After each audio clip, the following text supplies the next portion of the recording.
আল্লাহ এখানে দিগলা দিতে চাই, ঘোষণা দিতে চাই, জামাতের আদর্শ, জামাতের সততা, ভদ্রতা, নম্রতা, এই মানব গুণাবলীর জন্য আমি জামাতে আজ থেকে দিগলার দিচ্ছি, আমি আজ থেকে জামাতের দল করব।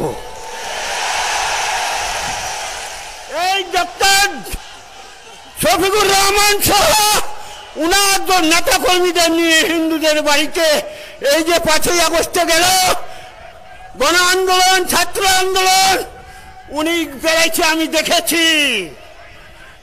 গত দুর্গাপূজায় এই যে আমার মিজানুর সাহেব আসছে, দুর্গাপূজাগুলোতে উনি বেড়াইছে, আমি অন্য কোনো দলের লোককে দেখিনি।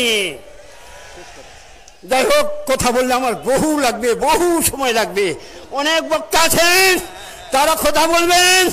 আমি শুধু সংস্কার কথাটা বুঝাতে চাচ্ছি, যদি কেউ পড়ে বাংলাদেশে, কেউ বাংলাদেশে পৃথিবী যতদিন সৃষ্টি হয়েছে প্রায় 10 লক্ষ 15 লক্ষ বছর আগে, সেদিন থেকে শুরু করে চলছে সংস্কার। মৃত্যুর আগ পর্যন্ত পৃথিবী যতদিন আছে সংস্কার চলবে।